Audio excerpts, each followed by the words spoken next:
Olá, pessoal, tudo bem? Bem-vindos a mais uma videoaula de hoje. Espero que vocês estejam gostando da nossa disciplina. E hoje a gente vai falar sobre avaliação vascular. Avaliação vascular é um dos temas que eu mais gosto de trabalhar. É um tema que a gente, de uma certa forma, a gente trabalha muito ativamente aqui na universidade. A gente tem um grupo que é um grupo tanto de extensão como de pesquisa, que é a Fisiovasc. Que quem não conhece, é um grupo que a gente avalia e trata os pacientes com alteração vascular, principalmente insuficiência venosa. Tá? A gente atende doenças arteriais também, mas é principalmente insuficiência venosa, mas paciente venoso porque é um paciente que não tem tanto risco de ter algum evento, então a gente pode tratar no Campus 2, então a gente, e porque tem muito também aqui em Diamantina, então a gente trabalha muito na avaliação e no paciente com insuficiência venosa crônica. E a gente vai falar então agora de a avaliação vascular, a avaliação do paciente vascular, porque até agora a gente viu coisas muito específicas da cardio. A gente viu coisas muito específicas do paciente cardiopata. Hoje, a nossa aula de hoje, ela vai ser focada na avaliação, naquilo que o paciente com doença vascular, ele vai ter de particularidade, tá? E quando a gente fala num paciente vascular ou numa doença vascular, a gente viu que o sistema cardiovascular ele é composto pelo coração, pelas veias e pelas artérias e pelos vasos linfáticos. Quando a gente fala de doença vascular, a gente agora está se referindo a artérias, veias e pelos vasos linfáticos também. Como eu falei na nossa primeira aula, os vasos linfáticos não é muito o objetivo da nossa disciplina. Então, a gente vai abordar aqui mais os pacientes com doença arterial e os pacientes com doença venosa. Tá bom? Então, meio que com isso, eu já defini o que seria uma avaliação vascular. A avaliação vascular vai ser aquela avaliação que a gente vai fazer no nosso paciente que apresenta alguma alteração ou nas veias ou nas artérias. Qualquer patologia que acomete veia ou artéria é uma avaliação de um paciente vascular.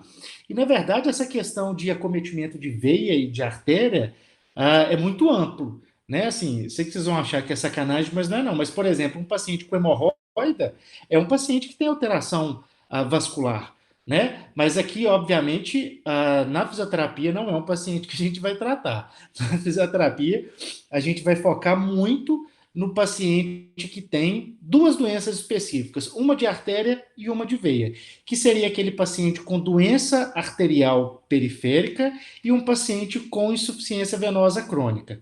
A gente vai falar um pouquinho de cada uma dessas duas situações agora, tá? Mas qualquer, então, acometimento que a gente tiver na artéria ou na veia, a gente pode considerar um paciente como um paciente vascular, como um paciente que tem alteração vascular.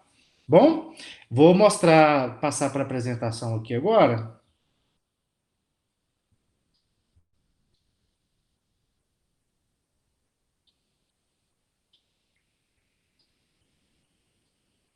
Pronto.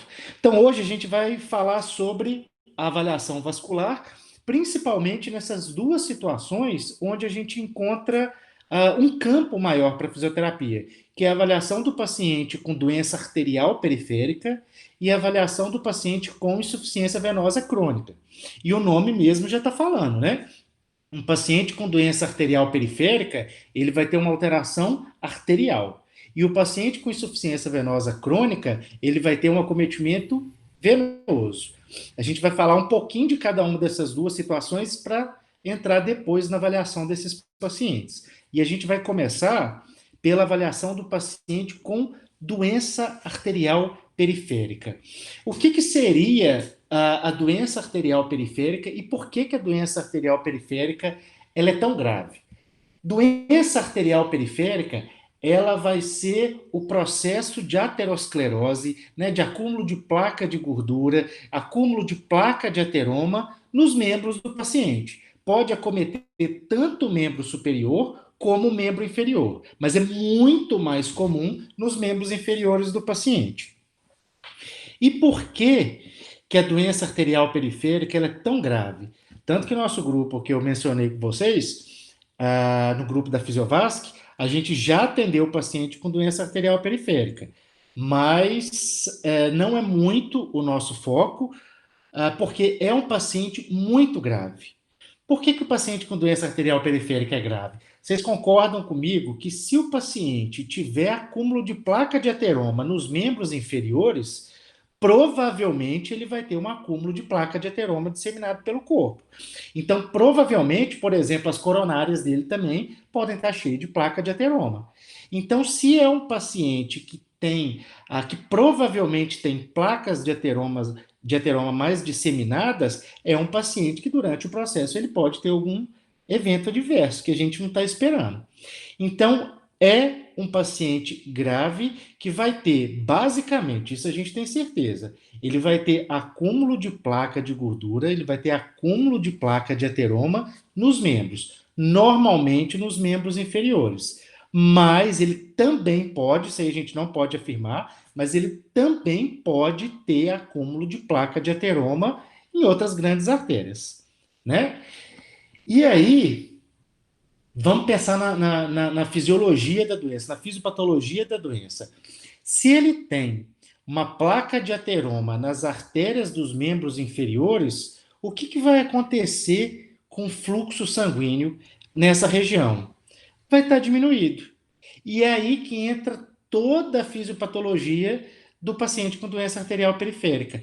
Vai ter uma redução do fluxo sanguíneo para os membros inferiores, e o fluxo sanguíneo é o que vai ofertar oxigênio, é o que vai ofertar tanto energia como nutrientes para a musculatura ativa.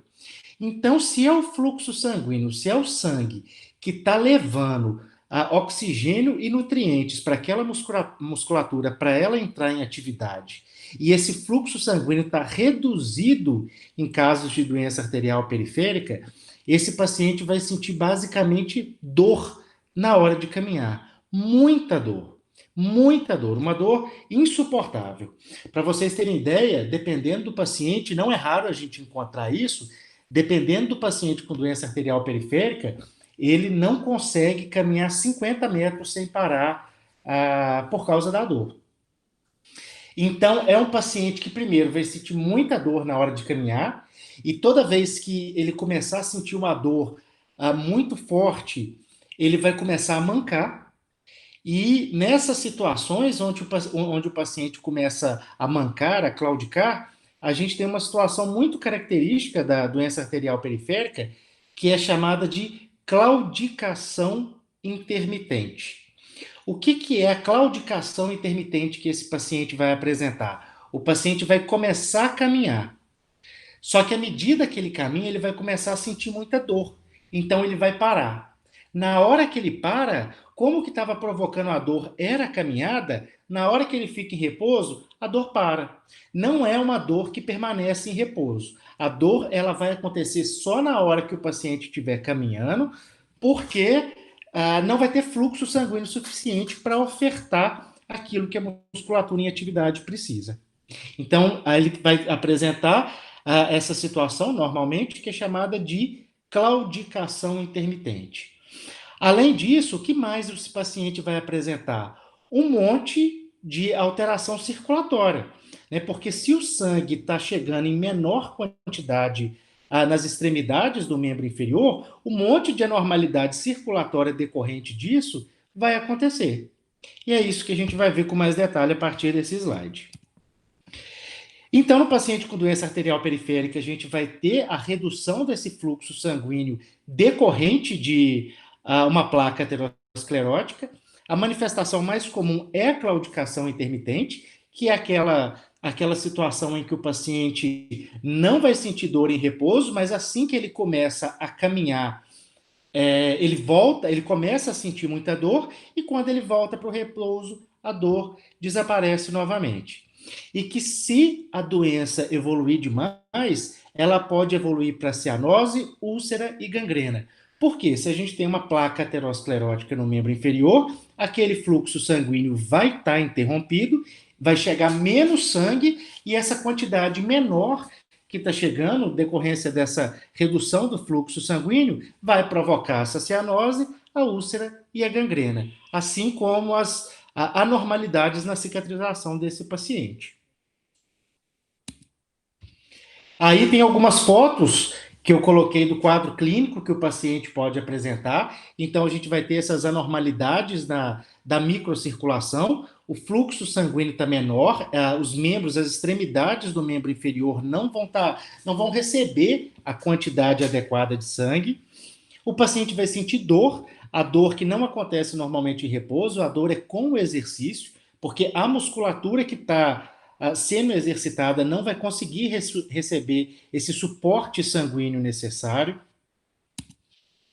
Vai ter isquemia crônica dos membros, também por essa normalidade da circulação. O sangue não está chegando ali nesses membros inferiores, pode acontecer nos membros superiores também, mas é bem mais raro, é muito mais comum acontecer nos membros inferiores do que nos membros superiores. Também vai, em decorrência disso, vai ter uma piora da perfusão, o sangue não está chegando naquele local, exatamente por essa alteração da circulação, o paciente vai apresentar ou pode apresentar unhas mais frágeis, mais espessas, pode apresentar descamação nas unhas, exatamente porque não vai ter um suporte sanguíneo ali para fazer a regeneração local.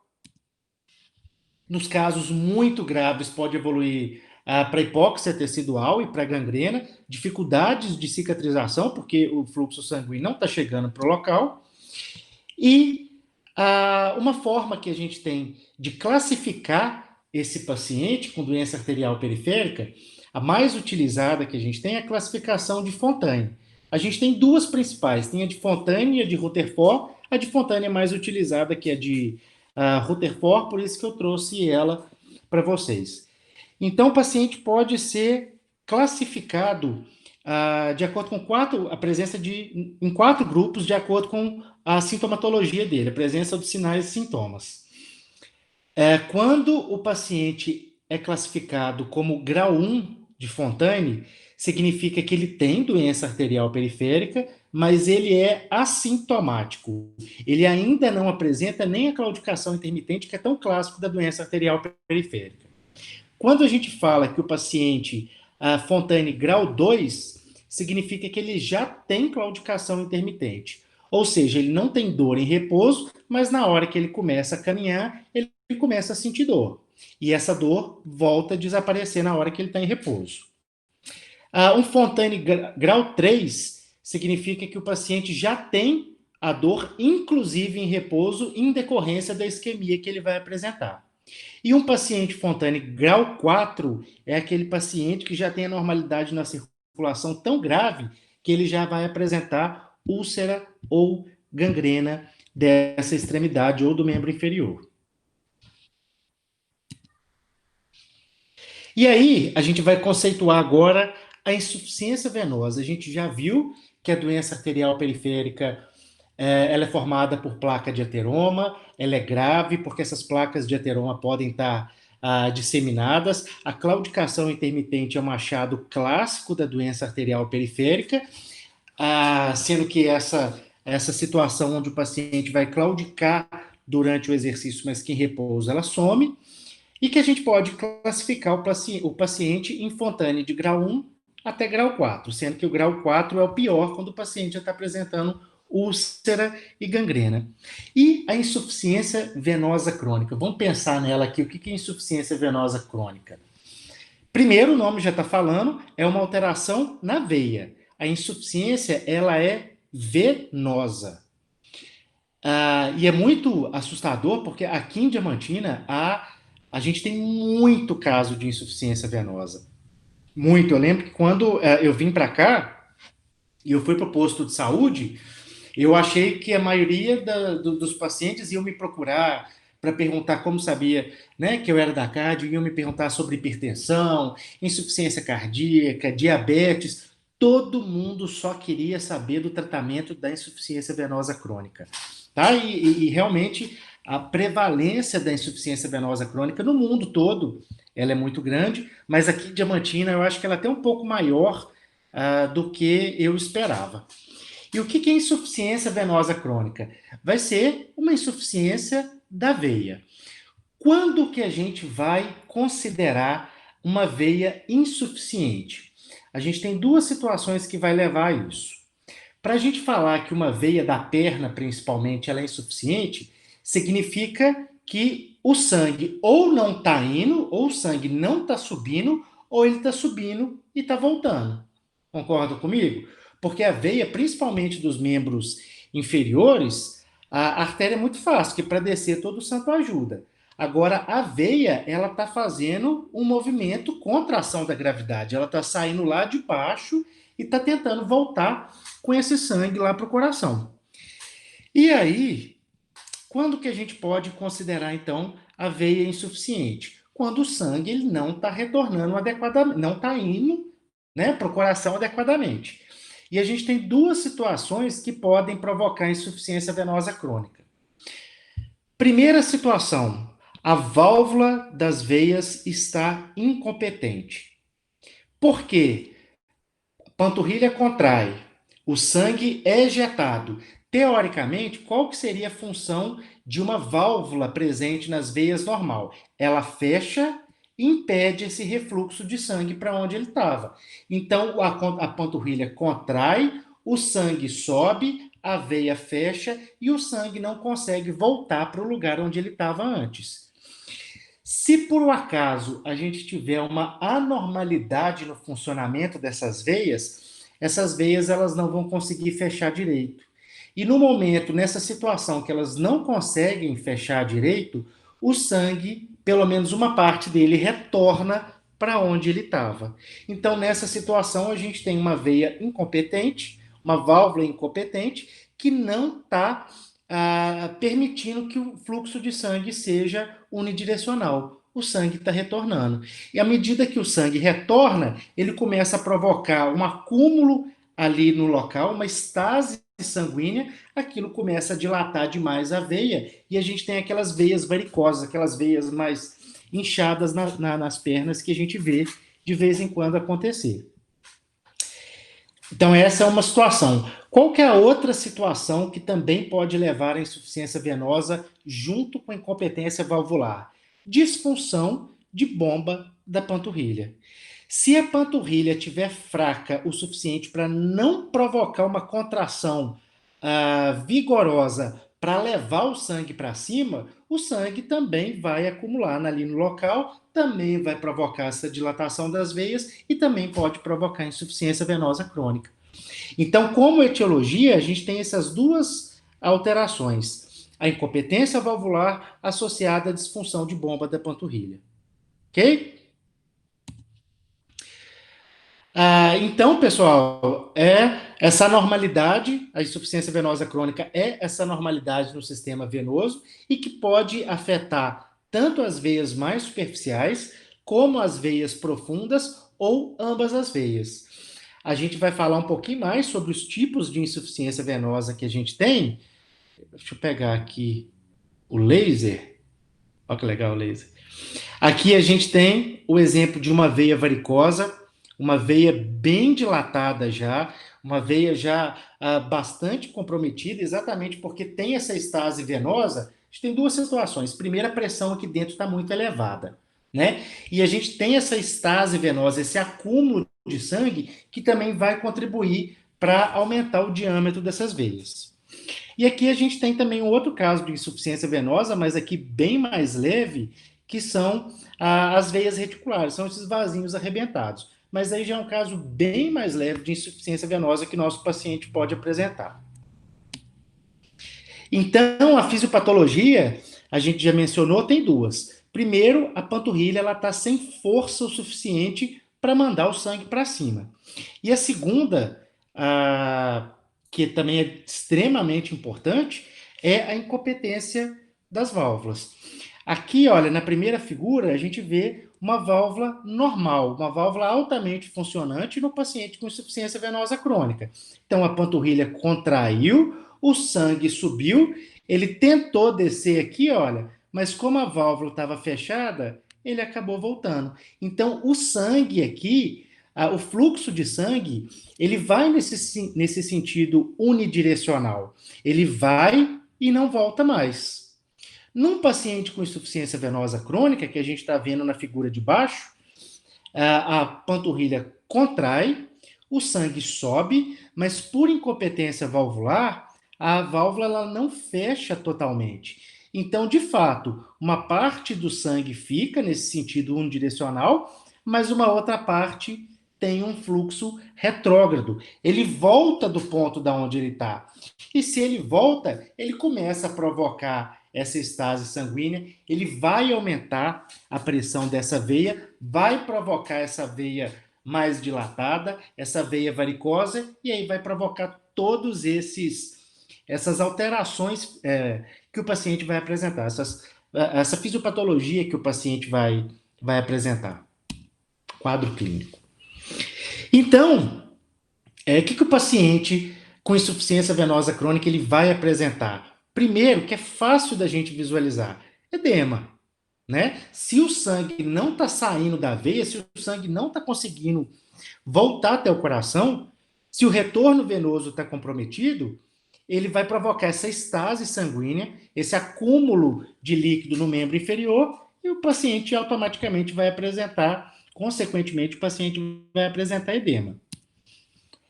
A gente tem a hiperpigmentação da pele. Vocês já devem ter visto algum caso de hiperpigmentação, não sei, em algum familiar, algum colega.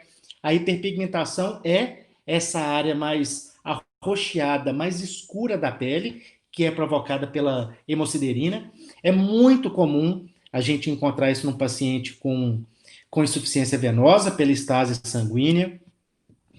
O paciente vai apresentar varizes, a gente tem essa veia varicosa, que é essa veia muito dilatada, tortuosa, que é muito comum no paciente. Acontece porque a pressão aqui na veia está muito maior, ele vai ter estase sanguínea, o sangue está acumulado, o próprio edema já vai, por si só, já vai ajudar nessa dilatação das veias, mas o aumento da quantidade de líquido, ele vai aumentar muito a pressão na veia. E esses são os principais mecanismos que vão fazer com que ela fique tortuosa, que ela fique mais dilatada do que o normal.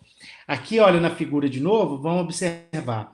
A gente tem a estrutura de uma veia normal, aqui à esquerda, e aqui na direita a gente tem uma veia varicosa. Então, o sangue ele está indo, mas o sangue ele também está voltando. No que ele volta, ele começa a acumular demais ali naquela veia, o próprio acúmulo de sangue já vai distendê-la demais, e se a gente tem uma quantidade de líquido maior do que o normal, a pressão naquele local também vai ficar maior. Se a gente tem uma pressão mais alta, um acúmulo de líquido muito grande, a gente começa a ter uma distensão daquela veia, e é onde a gente tem a formação das veias varicosas, que são tão comuns no paciente com insuficiência venosa crônica. E como que a gente classifica o nosso paciente com insuficiência venosa crônica? A gente tem uma forma de classificação que, inclusive, foi atualizada agora, no ano de 2020, que é a classificação CEAP. É uma forma de classificação muito comum no paciente com insuficiência venosa, que isso significa que a gente vai classificar ele de acordo com a etiologia, de acordo com a anatomia, de acordo com a patofisiologia e de acordo com as características clínicas que o nosso paciente vai apresentar.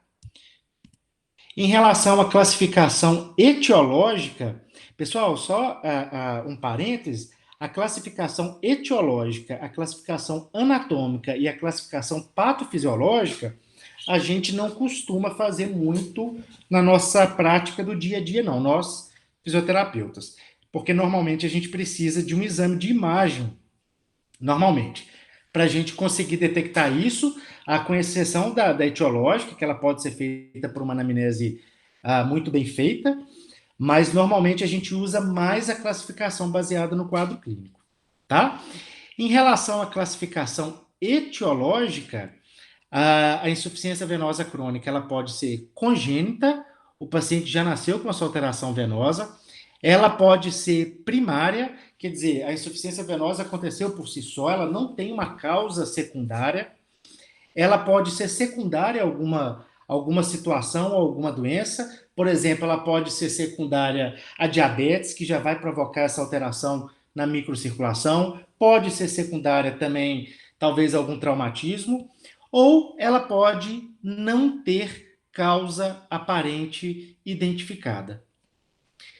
Em relação à anatomia, ela pode acometer as veias mais superficiais, as veias mais profundas, as veias perfurantes. O que são as veias perfurantes? São as veias que fazem comunicação entre uma veia superficial e uma veia profunda.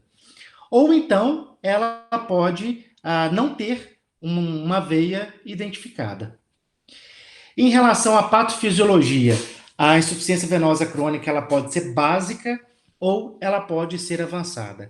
Quando que a gente considera ela como uma insuficiência venosa crônica básica ou uma insuficiência venosa crônica avançada? A gente vai ver no próximo slide como que a gente vai fazer a classificação baseada na apresentação do quadro clínico do paciente, que pode ser até 6. Se o paciente for até CEAP 3, ele é considerado básico, com insuficiência venosa crônica leve. E a partir de C4, a gente considera o paciente com insuficiência venosa crônica avançada. E aí a gente vai para o nosso slide, um dos slides mais importantes da aula de hoje, que é a classificação CEAP baseada no quadro clínico do nosso paciente. Bom, então nosso paciente ele pode ser classificado de C0 até C6. Quando a gente classifica um paciente como C0, significa que ele não tem, na inspeção, ele não tem sinais visíveis e nem palpáveis, né? Quer dizer, nem na inspeção, nem na palpação, a gente consegue detectar algum aspecto que lembre a insuficiência venosa crônica. Pô, mas como é que eu vou saber que o paciente tem insuficiência venosa crônica se eu não estou conseguindo ver nem palpar nada? Por exame de imagem. Se por um Doppler acusar, diagnosticar que o paciente tem insuficiência venosa, então ele tem. Só que se ele tiver e não for visível nem palpável, ele é classificado como CEAP 0. CEAP C1, quando o paciente tem telangiectasia ou veias reticulares. O que é isso? Vasinho arrebentado. Se o paciente tiver alguns vasinhos arrebentados, a gente classifica ele como C1.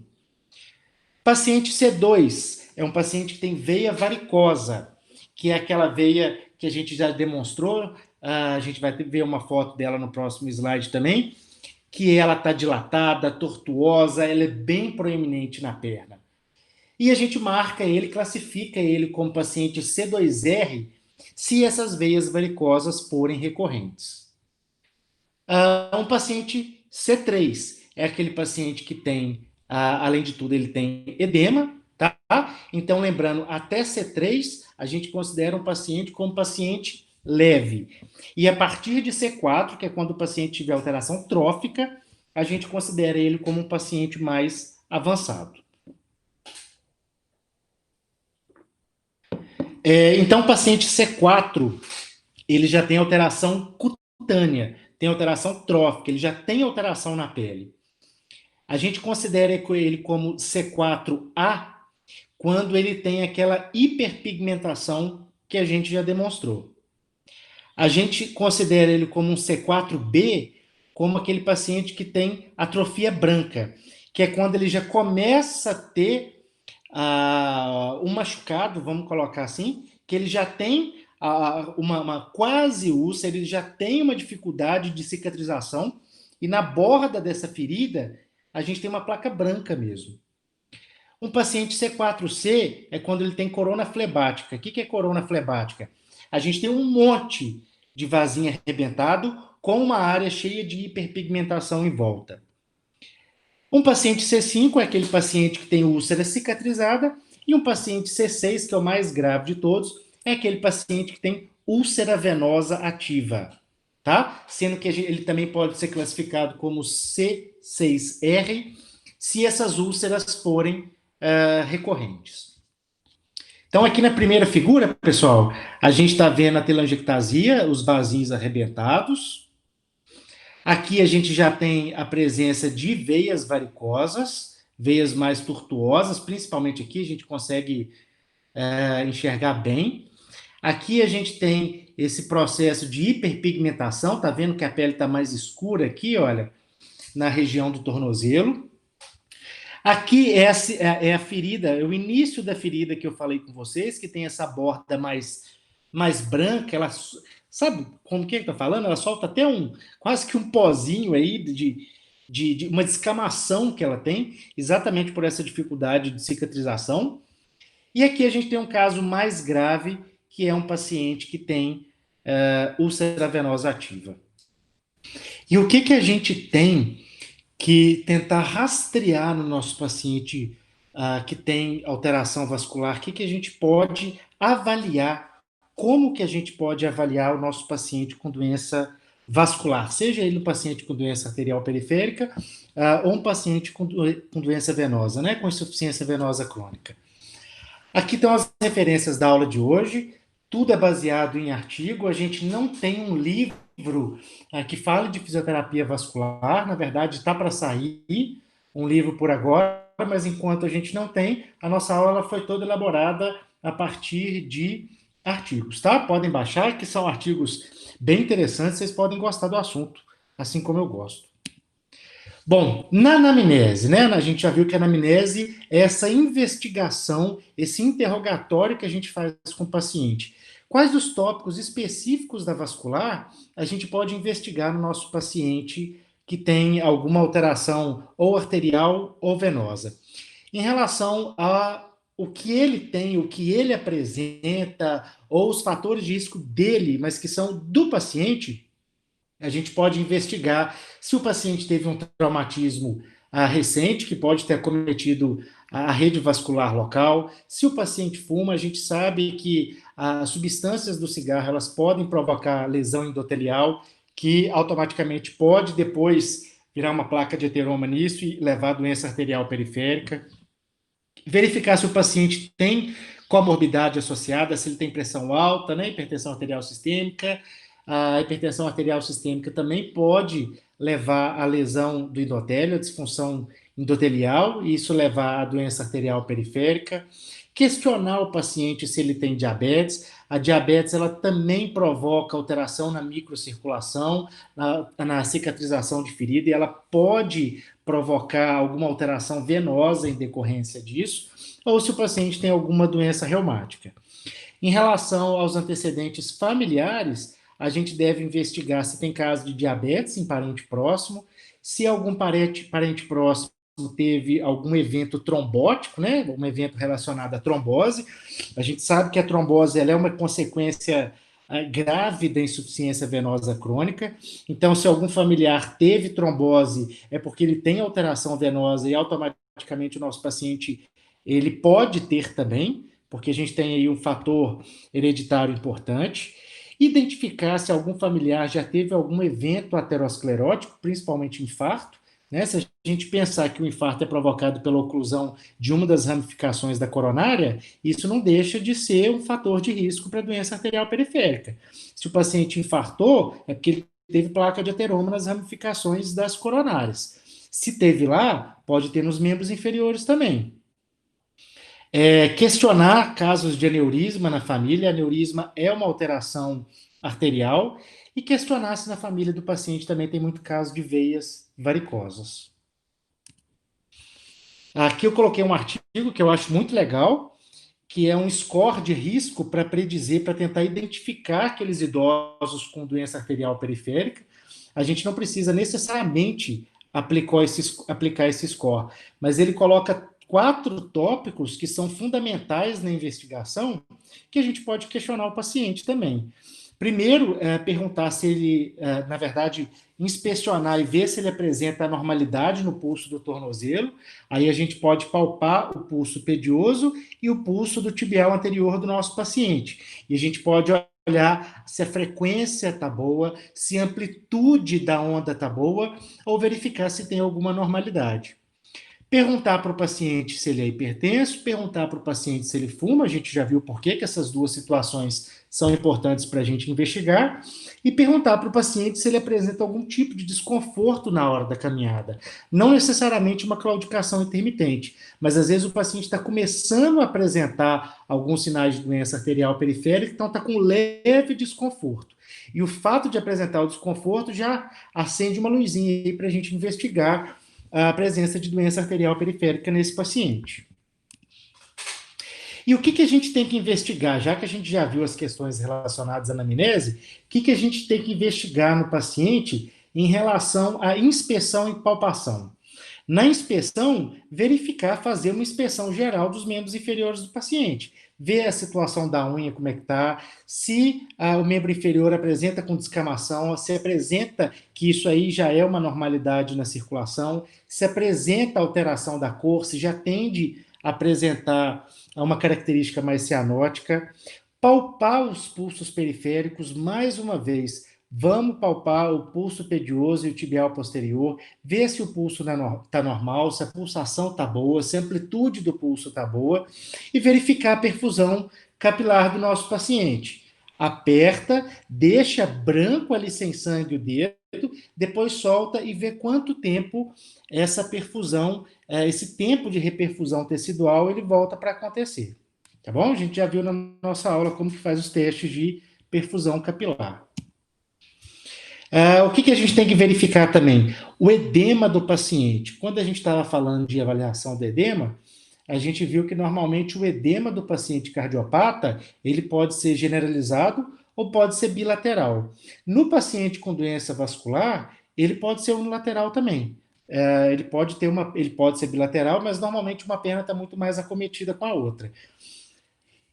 Do que a outra. E como que a gente pode avaliar o edema do nosso paciente? Pode ser pelo sinal de Cassif ou pelo sinal de Godet, mas pode ser pela perimetria também. Faz a perimetria na perna do paciente e faz o acompanhamento durante o tratamento, durante o processo de reabilitação que você vai propor para o seu paciente. Na avaliação, a gente pode olhar a alteração da sensibilidade. Em nosso projeto de extensão, a gente avalia as alterações da sensibilidade com estesiômetro, tá? E é comum acontecer alteração de sensibilidade no nosso paciente, exatamente por essa redução do fluxo sanguíneo que vai chegar nos membros inferiores. Se o paciente sente dor, e se o paciente sentir dor, a gente pode usar a escala visual analógica para avaliar o grau da dor do nosso paciente. Verificar se o paciente tem claudicação intermitente, se de fato ela é intermitente e quanto tempo os sintomas começam a aparecer. Tá? Uma outra forma que a gente tem também de avaliar a claudicação do paciente é pela escala subjetiva de claudicação, que a gente vai ver no próximo slide. Tá? Então, se o paciente claudica, vamos olhar 3 pontos que a gente tem que avaliar nele. Primeiro, se ela é intermitente. Como que eu vou saber se a claudicação é intermitente ou não? A claudicação intermitente, ela vai parar com repouso. Então, pede para o paciente caminhar. Começou a sentir dor? Para. Se no repouso a dor também para, a claudicação ela pode ser considerada como claudicação intermitente. Qual que é o tempo que o paciente começa a sentir dor? O paciente caminhou 50 metros, com 50 metros, ele começou a sentir dor. Ótimo, anota isso daí, porque isso é um parâmetro importante para a gente. Quando a gente começar a fazer a reabilitação do nosso paciente, um dos parâmetros de melhora que a gente tem é o aumento da distância caminhada sem sentir dor. Então, se na avaliação inicial o paciente começa a sentir dor com 50 metros de caminhada, com a reabilitação, vamos colocar 3 meses, a gente reavalia o paciente. Não, agora ele começou a sentir dor com 60 metros. Ótimo, o paciente está melhorando. E a terceira forma de avaliar a claudicação é pela escala subjetiva de claudicação. Todo mundo olhando para o slide aqui. Então, a gente pode classificar o paciente de acordo com a escala de grau 1 até grau 4. No grau 1, o paciente sente um certo desconforto, mas é muito modesto e ele é suportável. O paciente continua caminhando, mesmo sentindo esse desconforto, essa dor no membro inferior dele. Como grau 2, o paciente ele já sente uma dor, um desconforto que é um pouco mais intenso, ele é moderado, só que quando ele relata a dor e a gente começa a conversar com o paciente, ele consegue desviar a atenção da dor dele para a conversa que a gente tem com ele.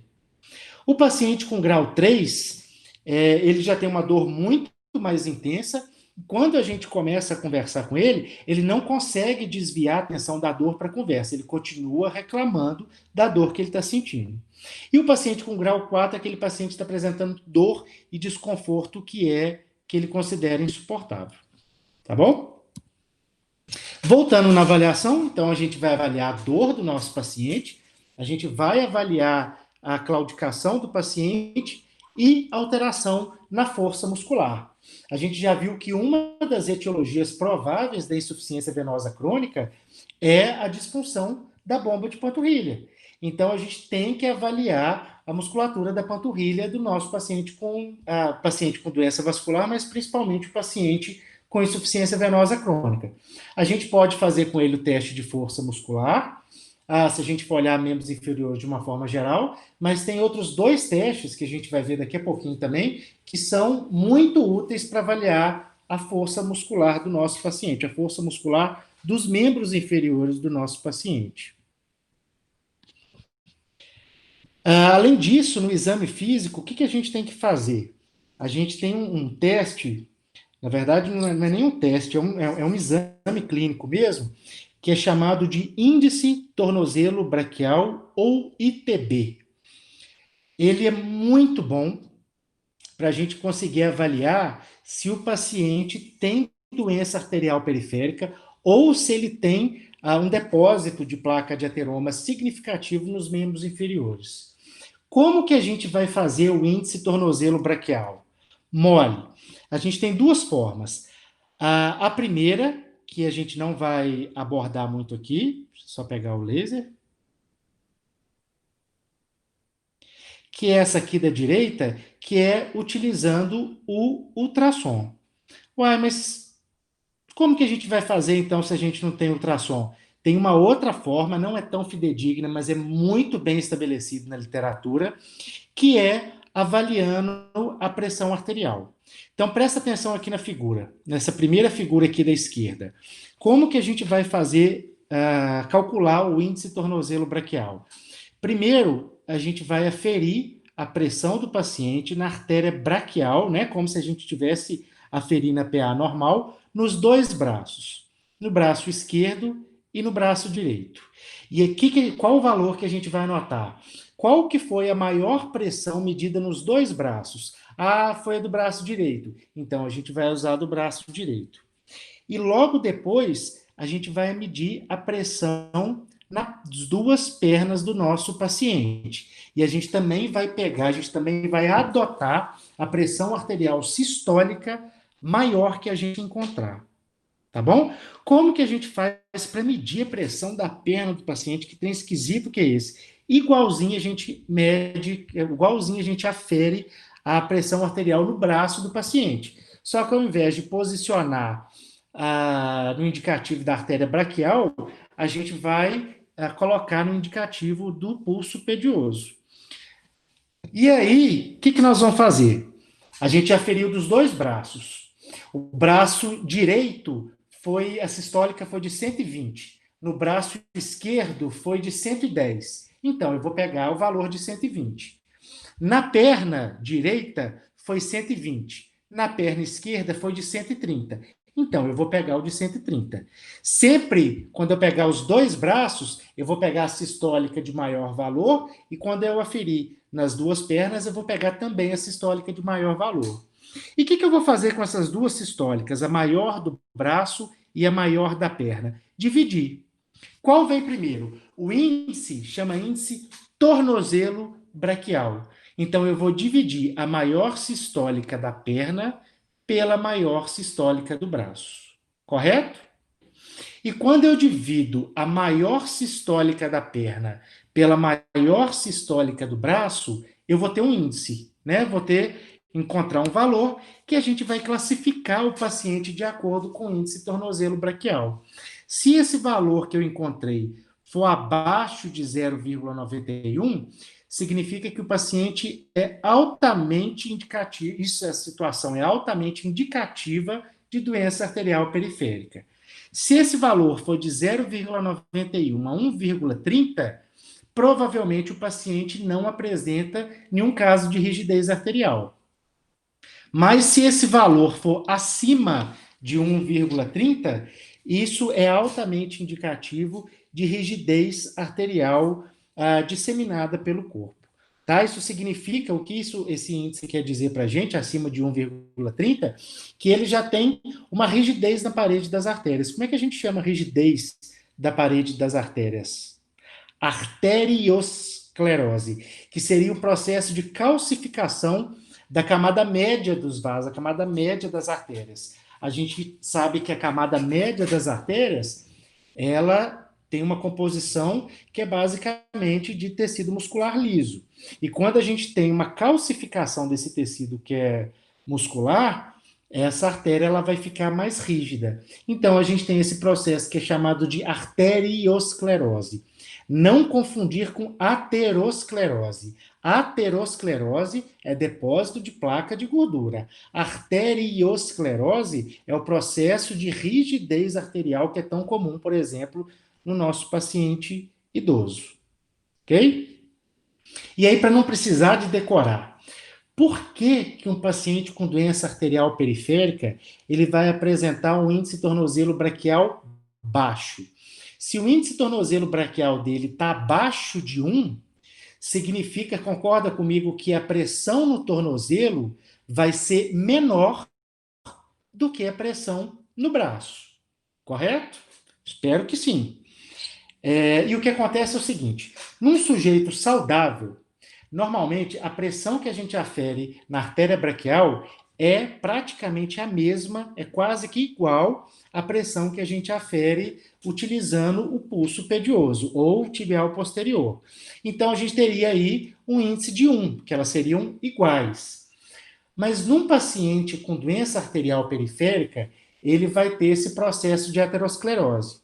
Só que normalmente a aterosclerose ela não vai acometer essas pequenas arteríolas lá do pé que a gente está aferindo a pressão do paciente. Normalmente são artérias maiores, mais calibrosas, que vão estar presentes lá na coxa. Então, se lá na coxa a gente tem um processo aterosclerótico que está reduzindo o fluxo sanguíneo, esse fluxo sanguíneo ele vai chegar lá no pé diminuído. Se a gente tem menos sangue, se a gente tem uma quantidade menor de sangue chegando no pé, a pressão dali vai estar muito baixa. Então, a pressão no pé do paciente com doença aterosclerótica, arterial periférica, ela vai ser muito baixa no pé. Então, por isso, a gente vai encontrar um índice tornozelo braquial tão mais baixo no nosso paciente com doença arterial periférica. Ok? Ficou claro? Agora, passando para os testes funcionais. Como que a gente pode avaliar a funcionalidade do nosso paciente vascular? Primeiro, eu trouxe um teste que vocês provavelmente conhecem. Eu vou tentar gravar um vídeo depois explicando, que é o teste de sentar e levantar. Para que serve o teste de sentar e levantar? Para a gente avaliar de uma forma geral a força muscular dos membros inferiores. E como que a gente faz o teste de sentar e levantar? O paciente vai ficar na cadeira, com os pés encostados no chão. Essa cadeira, normalmente, a gente tende a padronizar com uma cadeira de 46 centímetros, com os pés apoiados no chão, com as costas apoiadas no encosto, faz um X com as mãos cruzadas aqui no tórax, e a gente conta.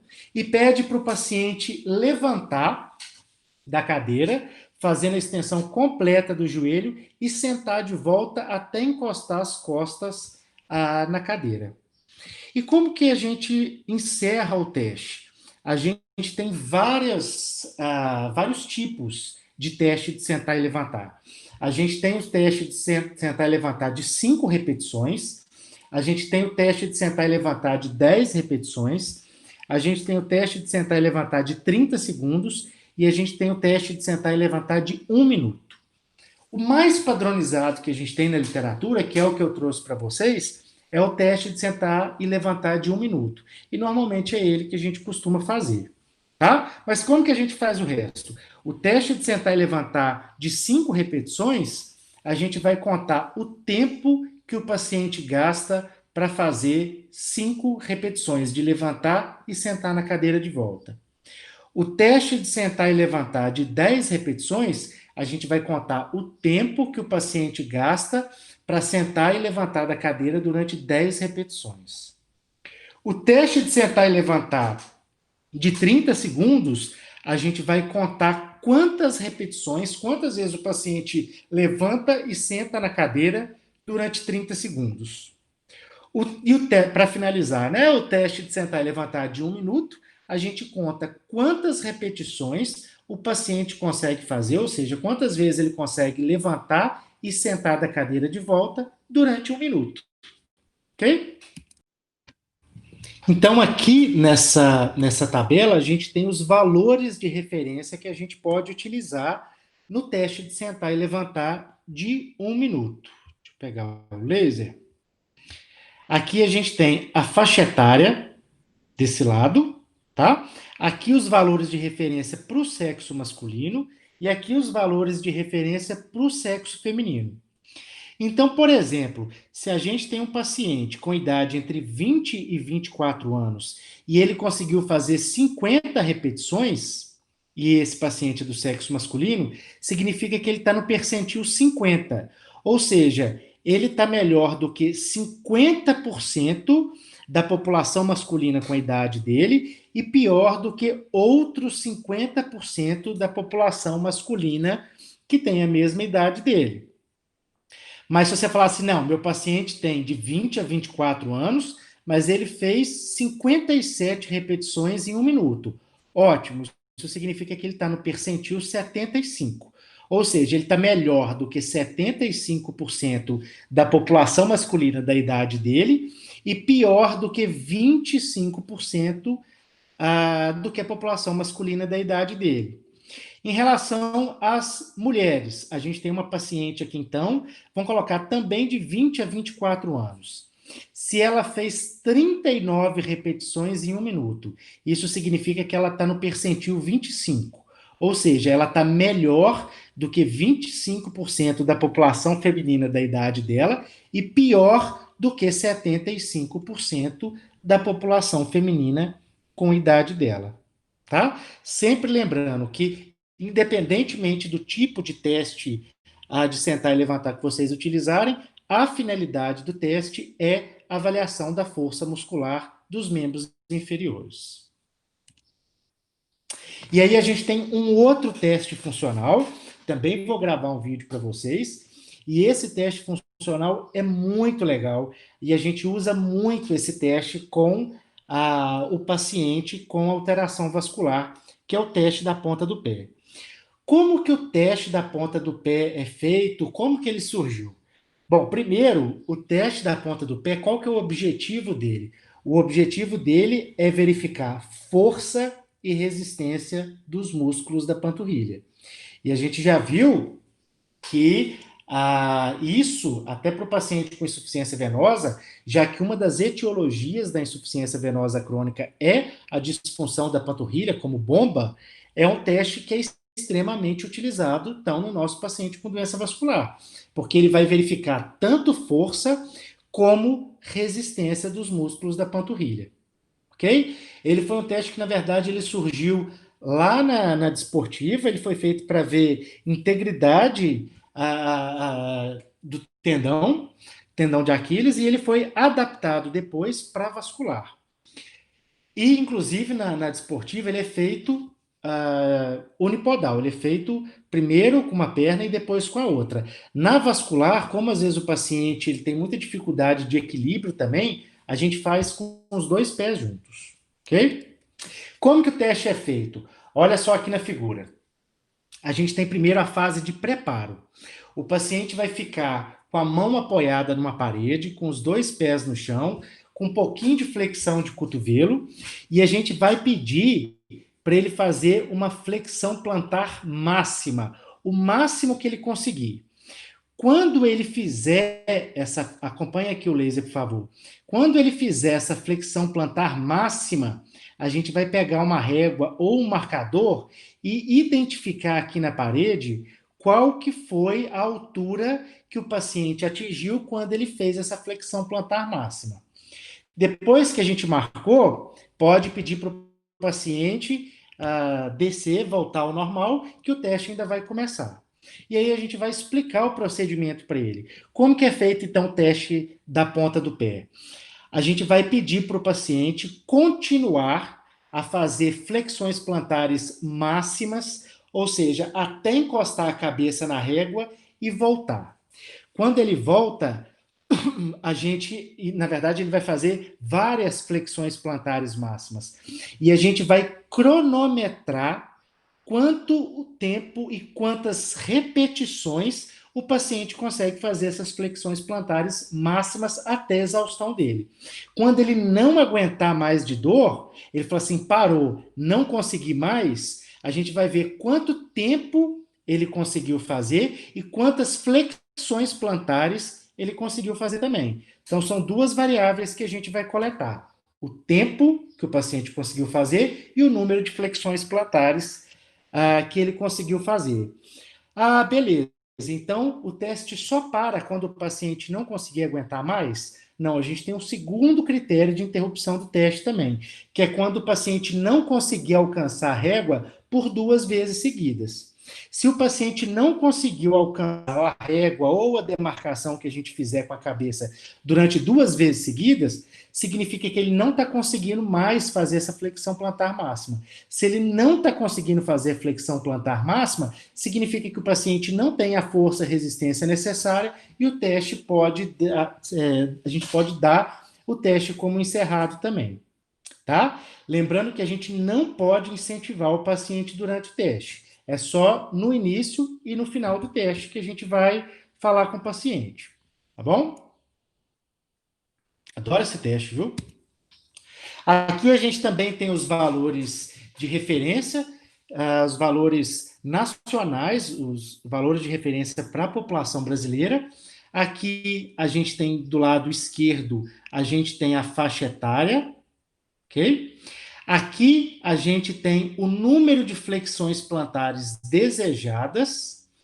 Aqui a gente tem o tempo desejado em segundo, tanto para a população masculina como para a população feminina. Então, aqui a gente pode ver que os pacientes do sexo masculino, por exemplo, de 20 a 29 anos, eles têm que realizar pelo menos 85 flexões plantares. E o tempo tem que ser de, no mínimo, 54 segundos. Já a população do sexo feminino, também de 20 a 29 anos, eles têm que realizar pelo menos 56 flexões plantares e o tempo mínimo de teste tem que ser de 49 segundos. Se eles realizarem ou uma coisa ou outra, ou uma variável ou outra abaixo do esperado, a gente tem uma provável alteração no teste. Ok? Outra coisa que a gente pode avaliar do nosso paciente, além dos testes funcionais, é a qualidade de vida. E aí que a qualidade de vida do nosso paciente vascular, ela é muito complexa, tá? Eu coloquei alguns exemplos de questionário de qualidade de vida do paciente vascular que a gente tem, só que, principalmente no paciente com insuficiência venosa, pessoal, já está mais que comprovado que nenhum consegue representar, de fato, as limitações que aquela doença pode provocar no nosso paciente. Tá bom? Aqui, esse primeiro é um questionário de qualidade de vida para quem tem isquemia dos membros inferiores, ou seja, paciente com doença arterial periférica. E aqui de baixo eu trouxe o CIVIC, que é um questionário para a gente avaliar a qualidade de vida do paciente com insuficiência venosa. A gente tem outros também, tem o VALES, mas reforço com vocês, nenhum questionário ele é considerado ideal para o paciente com doença vascular, tá bom? Até uma reunião recente que a gente fez, parece que assim, quando a gente fala do paciente com doença vascular, a gente tem um monte de questionário específico, a gente roda, roda, roda, roda, roda e acaba voltando para o SF-36, porque parece que o SF-36 ainda é melhor do que os questionários específicos. Eu vou deixar esses questionários disponíveis lá no Google Classroom também, e a gente pode fazer uma discussão sobre eles depois. Muito obrigado, então, pessoal. Essa foi a nossa videoaula de hoje. Espero que vocês tenham gostado também. É um tema que eu adoro. Espero que vocês tenham gostado tanto quanto eu. E reforço mais uma vez o convite. Se vocês tiverem participar, se vocês gostaram do tema e tiverem interesse em participar do nosso projeto de extensão de pesquisa, que é Fisiovasc, só entrar em contato com a gente, que a gente tá de portas abertas aí para receber vocês.